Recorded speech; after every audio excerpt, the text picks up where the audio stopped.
Ya. Di Indonesia sekarang sudah 38 dan mungkin per hari ini sendiri sudah lebih. Nah, terus yang kedua itu pun juga sudah mendekat ke Kabupaten Sumedang. Di Bandung sudah ada, di Cirebon sudah ada. Nah, fasilitas ini Kita dikelilingi ya, kita dikelilingi. Dan virus itu penyebarannya tidak bisa kita deteksi.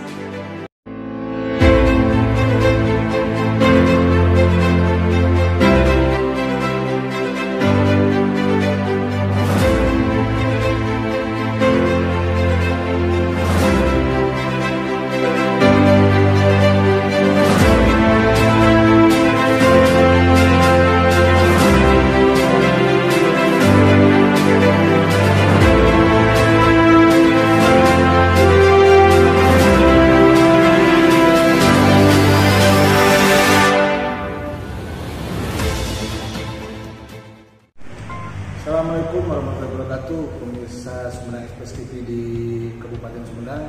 Saat ini saya ditemani oleh seorang ahli kesehatan, dokter sekaligus dia anggota DPRD juga dari daerah Dapil berapa Pak?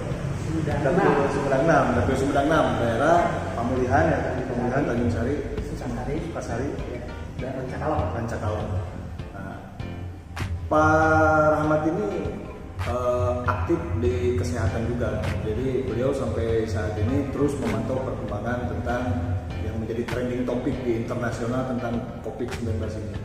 Nah, baik, kita akan berbincang dengan beliau dengan isu-isu terhangat, isu-isu terkini tentang COVID, mulai dari bagaimana cara untuk penanganannya, terus seberapa berbahaya virus tersebut, seberapa masifkah penyebaran virus tersebut. Nah, beliau sampai sejauh ini terus memantau dengan rekan-rekan profesi dokternya mungkin di seluruh Indonesia. Nah, sekarang kita akan tanyakan langsung untuk Sumedang sendiri ya, bagaimana tentang penyebaran virus corona ini di Kabupaten Sumedang. Gimana Pak? Untuk Sumedang ini udah terbilang masif atau belum? Ya. Terima kasih atas kesempatannya saya diberikan waktu untuk memberikan gambaran secara umum kepada masyarakat terkait dengan wabah virus corona atau COVID-19 ini yang sudah dinyatakan oleh WHO ini sebagai pandemi. Pandemi itu wabah secara internasional dan sudah dinyatakan sebagai bencana nasional oleh pemerintah Republik Indonesia, dan bahkan pemerintah daerah Kota Sumedang itu sudah menyatakannya sebagai bencana daerah ya, non alam. Itu sudah harus dilakukan penanganan yang serius.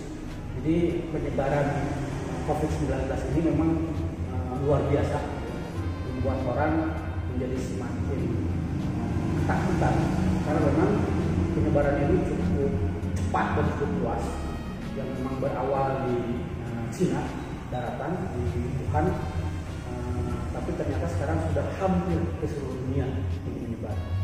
Tidak kecuali pada Indonesia yang sejak awal Indonesia merasa yakin tidak akan sampai, tapi ternyata per hari kemarin saja itu sudah sekitar 450 orang yang positif dan sekitar 38 orang yang meninggal. Itu suatu perkembangan yang di luar dugaan. Bahkan menurut statistik perkiraan ini jumlah yang positif dan yang meninggal dunia akan semakin bertambah. Nah, oleh karenanya memang kita masyarakat harus betul-betul mulai aware. Kalau kemarin mungkin masih menganggap ini sesuatu yang biasa-biasa saja, bahkan mungkin ada cenderung yang menyederhanakan, bahkan dijadikan olok-olok. Sekarang sudah tidak lagi boleh ada lagi orang yang merasa santai dengan masalah ini, karena ini bisa menyerang siapapun, ya, dari ras manapun, dari agama manapun. Jadi virus ini tidak mengenal agama, tidak mengenal ras, ya, tidak mengenal usia, semuanya bisa masuk dalam tubuh manusia dan bisa menimbulkan kematian dengan cepat kalau tidak ditangani dengan baik. Pak Dokter, ini ada beberapa berita menarik juga ya yang saat ini sedang hangat. Nah, salah satunya itu tentang bahayanya virus itu yang ada salah satu korban yang bercerita di Eropa bahwa si virus ini ternyata ketika dia merasakan adanya virus corona di diri dia, jadi serasa di paru-parunya itu ada serpihan gelas gitu kan, dalam saat bernapas itu kesakitan. Nah, jadi sebenarnya seberapa bahaya gitu Pak virus ini Pak?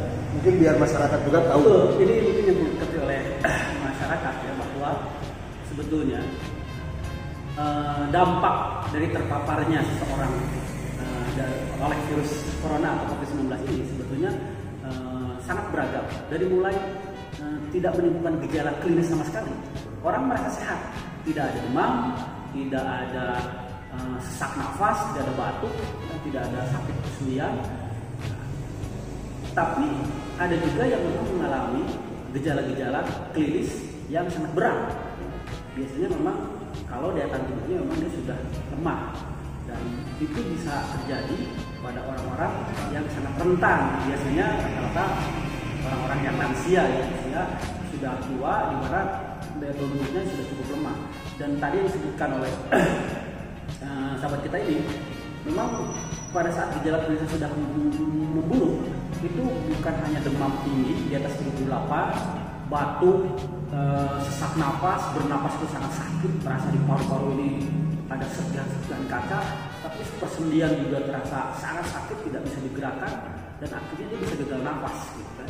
Ya, tidak bisa bernafas karena terhalang oleh pernapasan itu terhalang oleh lendir, oleh cairan yang cukup banyak, sehingga akhirnya banyak korban yang berjatuhan. Itu yang terjadi di beberapa negara, dan sekarang pun itu bukan lagi terjadi nun jauh di sana ya, sekarang sudah dekat ya. Di Indonesia sekarang sudah 38, dan mungkin per hari ini bisa jadi sudah lebih. Nah, terus yang kedua, itu pun juga sudah mendekat ke Kabupaten Sumedang ya. Di Bandung sudah ada, di Cirebon sudah ada yang positif. Kita dikelilingi ya, kita dikelilingi. Dan virus itu penyebarannya tidak bisa kita deteksi ya. Nah, itu yang memang harus kita waspadai betul, oleh karena tidak lagi ada orang yang merasa aman dan orang merasa santai-santai saja. Itu. Nah, terus ini kan ada juga yang beranggapan kalau misalkan virus ini hanya menyerang mungkin di usia-usia yang paruh baya ke atas gitu kan, untuk yang muda-muda masih dikategorikan relatif aman. Nah ini apakah benar, atau misalkan ini hanya gurauan, atau misalkan memang kenyataannya seperti itu, virus itu hanya menyerang orang-orang yang lanjut gitu kan? Ya. Nah itu juga yang perlu diluruskan, bahwa virus itu tidak mengenal usia. Semua orang dari mulai bayi, balita, orang-orang muda ataupun lansia itu semuanya sangat berpotensi untuk terpapar. Ya. Karena semuanya punya reseptor, punya saluran pernafasan gitu, yang bisa tertular oleh virus tersebut. Memang jumlah kematian yang cukup besar adalah ada di usia lansia. Ya. Kenapa saya sebutkan? Karena mereka punya daya tahan tubuh yang tidak sekuat anak-anak muda. Tapi anak-anak muda itu justru sangat berperan sebagai carrier, sebagai pembawa. Dia sepertinya seolah-olah sehat, tidak ada keluhan sama sekali bahkan, atau mungkin hanya batuk pilek yang dianggap biasa. Tapi dia pembawa. Dia membawa kemana-mana virus itu, dia tidak rasakan, dia bersin, dia batuk, dia berbicara muncrat misalnya, terus dia pegang yang dipegang oleh tangan, dia tangannya megang handle pintu, pegang segala macam, terpegang oleh yang lain, dianya sehat. Tetapi pada saat datang ke rumah, ada neneknya, ada anaknya yang mungkin ya tidak sekuat dia, mulai yang sakit yang lain, dia tidak merasa bahwa dia merasa aman-aman saja. Nah, itu yang harus diwaspadai oleh teman-teman, terutama teman-teman anak-anak muda yang mungkin seperti ini merasa tenang-tenang dan aman-aman saja. Pak Rahmat ini kan selaku anggota DPRD juga di Komisi 3 ya, Komisi 3 yang kebetulan membidangi kesehatan. Selain dokter, dia juga di DPRD kan membidangi kesehatan. Nah, untuk Pak Dokter sendiri, langkah antisipasi apa yang harus segera dilakukan oleh pemerintah daerah saat ini? Mungkin dari mulai menutup area publik itu sudah dilaksanakan pemerintah, menutup tempat-tempat hiburan sudah dilaksanakan juga pemerintah. Nah, sampai saat ini apakah sudah dirasa cukup nggak langkah-langkah pemerintah yang dilakukan untuk pencegahan penyebaran virus COVID-19 ini? Baik, nah ini mungkin saya mulai masuk kepada kondisi di Sumedang ya, di Sumedang. Ya terus terang saya agak cerewet juga untuk masalah ini. Ya sejak awal, saya sejak awal sudah sering mengingatkan ya, bahwa kita jangan main-mainan menyelesaikan masalah ini. Meskipun terus terang saat ini Pemda Sumedang sudah banyak melakukan langkah-langkah strategis yang sudah menurut saya cukup efektif ya, cukup baik dan sudah on the track lah. Meskipun terus terang ini agak terlambat ya.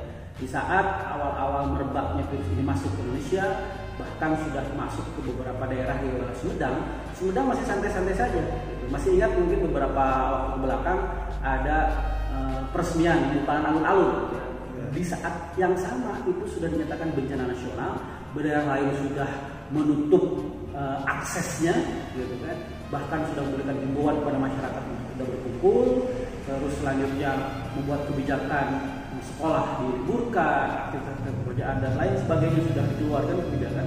Sumedang masih menggelar kegiatan yang mengumpulkan orang banyak. Nah, di sana lah saya mulai agak greget ya. Saya menyampaikan kepada teman-teman dia bahwa Sumedang itu terlalu nekat. Tapi ternyata alhamdulillah mungkin setelah itu ya Pak Bupati bersama jajarannya melakukan rapat koordinasi dan sekarang kebijakan yang sudah diambil sebetulnya sudah tepat. Memang cukup lucu juga itu. Kalau tanggal 13 itu kalau tidak salah Pak Gubernur itu mengeluarkan surat edaran. Ya. Nah, salah satu poinnya itu tadi kata Pak Makan tidak boleh ada kegiatan yang mengundang massa, gitu kan. Tapi di tanggal 14 ya Pak Gubernur sendiri yang meresmikan gitu kan dengan jumlah massa yang cukup banyak. Ini sangat lucu. Ya. Yang ironis makanya saya sebut nekat, istilahnya itu nekat gitu kan. Ya. Sudah tahu memang kondisinya seperti ini. Mungkin saya coba memahami ini sudah tanggung diagendakan. Ya, sudah tanggung diagendakan. Nah, tapi tetap menurut saya ini sebuah kesalahan dan kelihatannya memang Pemda Sumedang ingin menebus kesalahan itu dengan segera bergerak cepat membuat kebijakan-kebijakan yang dikeluarkan dengan mengeluarkan surat edaran. Nah, itu terus terang saya apresiasi, saya hargai. Nah, hanya itu tidak cukup menurut saya. Ya, masih banyak hal-hal yang harus dilakukan oleh Pemda, hal yang sangat strategis dan sangat substansif sudah dilakukan. Nah, sekarang saya pertama sebagai tenaga kesehatan, sebagai tenaga medis yang sebelumnya saya menjadi bagian dari dinas kesehatan. Saya pernah bertugas di puskesmas, pernah menjadi sebagai kepala puskesmas, saya pernah menjadi dokter di puskesmas, dan saya sekarang menjadi wakil rakyat. Sehingga saya tahu persis bagaimana kondisi sarana kesehatan yang di Kabupaten Sumedang. Nah, ini menarik juga tentang fasilitas yang ada di Kabupaten Sumedang ini. Ini juga menjadi pertanyaan besar, gitu kan? Di saat mungkin Sumedang ini tampak adem ya, dengan adem itu dengan catatan karena memang ketika keluar data itu kemarin negatif, gitu kan? Tapi kata Bapak tadi itu dengan pergerakan wabah ini yang cukup masif, gitu kan, di sejumlah daerah yang kedepannya mungkin bisa masuk ke Sumedang juga. Nah, untuk fasilitas sendiri Sumedang ini kondisinya seperti apa, Pak? Ya, terus terang saya jujur bahwa sarana dan fasilitas kesehatan Kota Sumedang ini bisa dikatakan masih sangat minim, sangat minim, dan bisa dikatakan belum siap kalau terjadi hal yang tidak diinginkan. Misalkan ada yang positif, selanjutnya yang positif juga sangat banyak dan ditangani oleh tenaga kesehatan. Sarana-sarana yang ada di Sumedang ini hanya ada paling tidak 2 atau 3 rumah sakit umum. Ya. Yang pertama rumah sakit umum punya pemerintah RSUD yang kita tahu semua kondisi seperti itu. Ruangannya sudah sangat terbatas, jumlah bednya sudah sangat terbatas, SDM-nya terbatas, selalu penuh dengan masyarakat yang berobat. Ada rumah sakit swasta yang rumah sakit Pakuan juga. Demikian tidak jauh beda. Sarana prasarana tempatnya, atau mungkin di daerah Jatinangor ada rumah sakit Harapan Keluarga juga sangat kecil, itu sangat tidak memadai. Di samping ada 33 puskesmas yang tersebar di hampir semua kecamatan yang ada, itu pun jauh dari memadai. Ruangan-ruangan yang ada juga tidak memadai. Dengan pasien-pasien yang ada pun sekarang itu sudah banyak puskesmas overload. Nah, apalagi kalau suatu saat musibah ini merebak ke Sumedang, nah, itu pastikan kita akan kelabakan. Nah, untuk itu kan pemerintah pusat sendiri saat ini sedang membangun ya rumah sakit khusus untuk COVID-19 ini. Nah, ditargetkan itu minggu depan. Minggu depan itu rampung.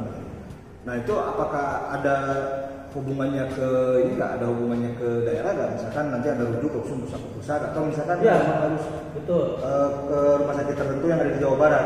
Ya, memang pemerintah pusat tentu sudah membuat antisipasi tertentu.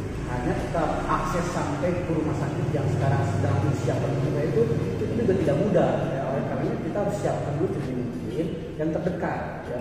Memang di Jawa Barat itu sudah ada sekitar 6 rumah sakit yang disiapkan untuk rujukan. Yang paling dekat Sumedang ya hanya rumah sakit Hasan Sadikin di Bandung, gitu kan. Dan itu tentu juga tidak mudah ya, kita lakukan pada saat memang kondisi-kondisi di Sumedang ini semakin banyak yang harus ditangani. Oleh karena tetap saya menegaskan dengan kondisi sarana prasarana di Kota Sumedang ini yang cukup minim, ditambah juga sumber daya manusia kesehatan yang juga masih jauh dari ideal, masih sedikit jumlah dokter, masih ada puskesmas yang tidak ada dokternya, gitu kan? Ada berapa jumlah tenaga medis yang ada di Sumedang ini, Pak? Secara pasti tentu saya harus membuka dulu data ya, tapi yang pasti masih ada beberapa puskesmas yang belum ada dokternya, gitu kan? Masih ditangani bukan oleh dokter. Terus juga di samping itu juga tenaga-tenaga kesehatan yang lain yang masih minim ya di puskesmas-puskesmas, karena puskesmas itu sebagai ujung tombak jadi sebagai frontliner di sana, di mana pertama kali pasien ada keluhan itu paling dekat ke puskesmas, dan puskesmas kita ini masih sangat minim. Nah itu yang pertama. Yang kedua, ini pun menjadi satu hal yang harus diperhatikan oleh pemerintah daerah, terutama saya himbau kepada Pak Bupati, Pak Sekda dan juga jajaran dinas kesehatan rumah sakit, tolong perhatikan alat pelindung diri bagi tenaga kesehatan kita. Dasarnya ini mereka adalah pejuang-pejuang yang ada di garis depan, yang istilahnya mereka akan berperang menghadapi musuh yang luar biasa ini, tapi mereka tidak dibekali oleh senjata dan alat pelindung diri yang cukup. Gitu kan. Mereka sudah menjerit. Puskesmas kemarin sering menghubungi saya menanyakan ada nggak suplai alat pelindung diri, minimal masker lah, gitu kan. Masker seperti ini masker yang paling sederhana. Nah, masker ini murah sebetulnya ya. Kalau normal ini harganya paling hanya 2.000-3.000 rupiah. Tapi sekarang harganya ini paling murah sudah 10.000. Jadi per box itu kalau dulu hanya sekitar 30.000, 40.000 paling mahal. Sekarang sudah 500.000. Ya. Ini masker surgical yang paling murah, masker bedah yang paling murah itu ya, meskipun tentu fungsinya tidak semaksimal masker-masker yang lebih bagus, tapi ini lumayan lah untuk sedikit memproteksi terhadap kesehatan. Yang seperti ini pun sangat kurang, ya. Sudah pada habis, sampai artinya mereka berkreatif tidak dibuang. Ya, harusnya ini setelah dipakai sehari ini dibuang. Jadi mereka cuci, mereka setrika, gitu kan. Yang intinya mereka sekarang sedang menjerit kekurangan APD, yang di samping dan itu alat pelindung diri yang lain yang masih sangat minim. Baik Pak Dokter, untuk sesi pertama cukup menarik ya membahas tentang permasalahan COVID-19 ini. Jadi masih banyak yang perlu dibenahi oleh pemerintah daerah Kabupaten Sumedang dalam penanganan wabah bencana ini. Salah satunya tadi kata Pak Dokter tentang APD ya Pak Dokter. Tentang APD ini ya memang ini harus diperhatikan karena ini keselamatan bagi para tenaga medis juga. Kalau tenaga medisnya sudah terjangkit, ya bagaimana dengan kita sebagai masyarakatnya, ini tolong diperhatikan gitu. Untuk pemerintah mungkin seperti itu mungkin ya Pak Dokter ya. Nah, untuk selanjutnya kita akan berbincang lagi di sesi kedua masih dengan virus corona. Dan jangan lupa biar kami terus berkarya, jangan lupa bantu kami untuk like, subscribe dan share.